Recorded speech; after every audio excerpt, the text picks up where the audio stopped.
Gila-gila bukan sahaja menjadi sebutan ramai tetapi juga menjadi lubuk melahirkan kartunis generasi pelapis. A lot of people are very influenced by the early, like people like Lat, like Zainab Wang, Jafar Taib. Well, Dawn, they really set the standard and, the way of drawing and all that. Well, in a sense, like I was very influenced by Jafar Taib too, okay?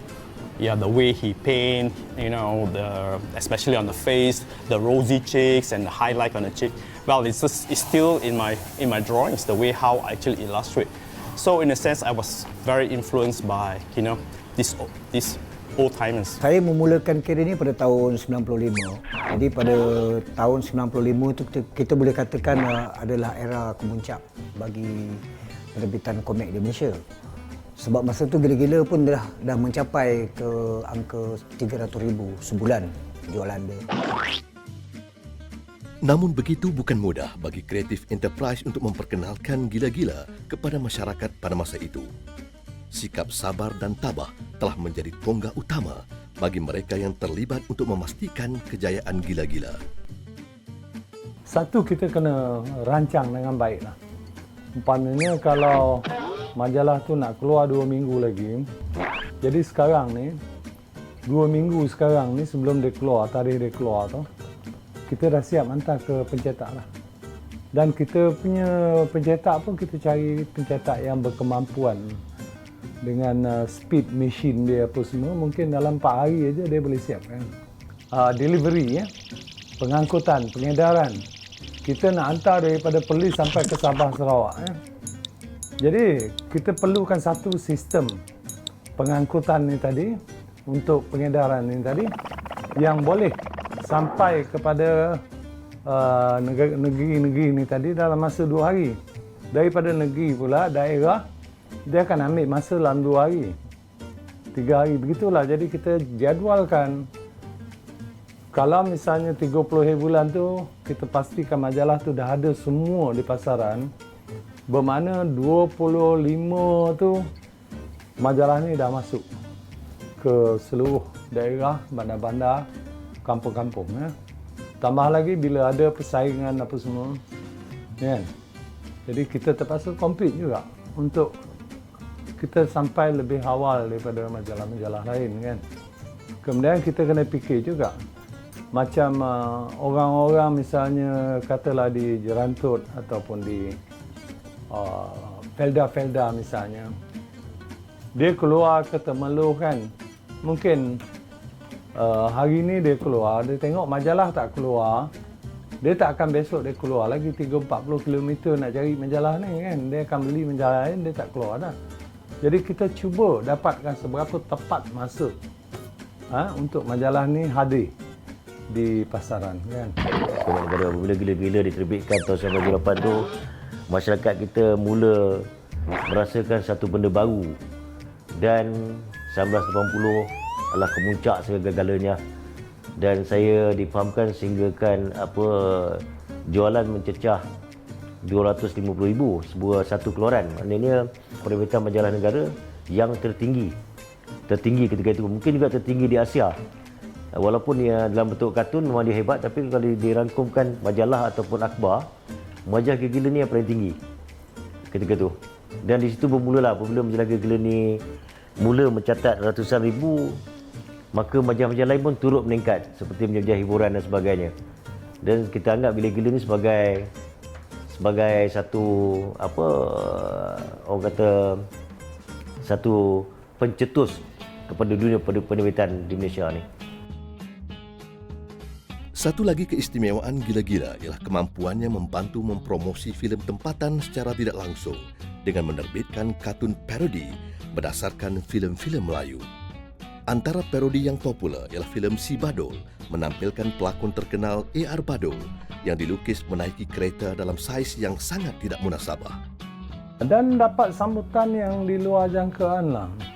Sampai kedai-kedai mamak yang pada mulanya pun tak begitu yakin dengan majalah ni, tiba-tiba dah buka mata besar. Dah order lebih untuk akan datang. Order lebih. Dan kita pun sebenarnya nervous. Tak sangka sampai macam tu kan. Jadi tak ada pilihan lain, kita terpaksa kerana sambutan daripada orang ramai pembaca tu begitu hebat. Kita rasa macam satu cabaran yang kita kena penuhi untuk memuaskan hati pembaca ni tu tadi kan. Jadi di situ banyaklah varieties dalam Gila-Gila tu dengan konsep yang kartunis yang berbeza-beza. Macam saya buat kalau, saya buat political cartoon, Zainal Buang Husin dengan caricature. Kemudian macam Rashid Asmawi dengan kampungnya, From Taiping with Love-nya kan. Mahmud dengan dialek Terengganu-nya kan, Fatah. Dan macam-macam lagi. Tapi dia tidak akan overlap antara satu dengan lain.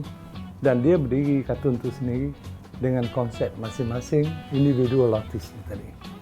Jadi di sini kita dapat pilihan kepada pembaca yang berbagai. Dan dia tidak jemu, dia tak stereotype daripada muka depan sampai muka belakang. Jadi macam saya pun saya buat binatang, jungle joke dan sebagainya. Kemudian dengan ilustrasi cerita-cerita pendek misalnya, termasuk juga penulis-penulis pun memberi sumbangan yang besar pada majalah Gila-Gila itu. Utamanya macam Pak Saku, Allahyarham Tan Sri Samad Ismail dan Malungun, Arwah Malungun dan macam-macam lagi. Penulis yang juga mempunyai peranan membantu menaikkan majalah Gila-Gila. Gila-Gila membuktikan ia menjadi penanda aras dalam dunia kartun Malaysia. Bermula dengan hanya 10,000 naskah dan akhirnya mencapai jualan ratusan ribu naskah. Malah, ia menjadi majalah humor terlaris di Malaysia. Saya ingat the right product, the right time lah. Kerana masa tu benda tu tak ada. Benda yang buat lelucon macam tu. Kita boleh bebas. Kira Gila-Gila tu bebas apa dia punya style dia, kan. Gila-Gila juga telah membuka ruang kepada kartunis bukan Melayu bagi menerbitkan karya mereka. Salah seorang kartunis Malaysia yang terkenal ialah Reggie Lee.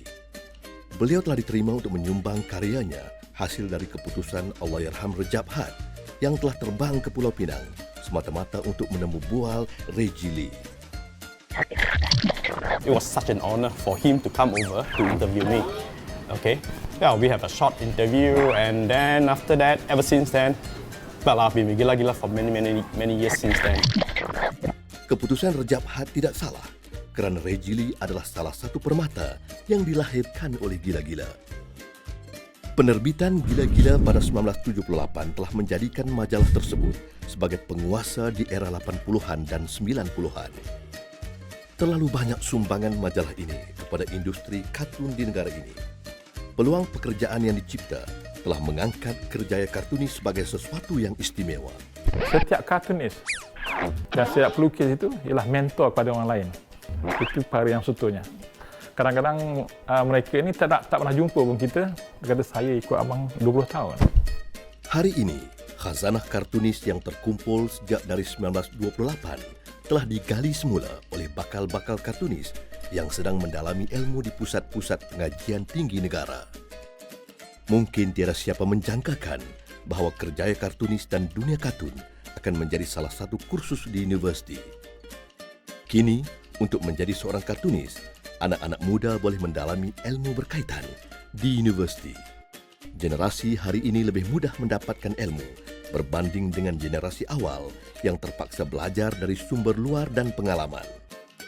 Kartunis adalah golongan pemikir yang menyampaikan pemikiran kritis mereka melalui karya-karya kartun. Kartunis yang baik haruslah merupakan seorang kartunis yang berilmu. Jadi ilmu ini bukan hanya boleh didapati secara formal, tapi juga ilmu yang boleh didapati secara non-formal yang kita belajar daripada persekitaran kita.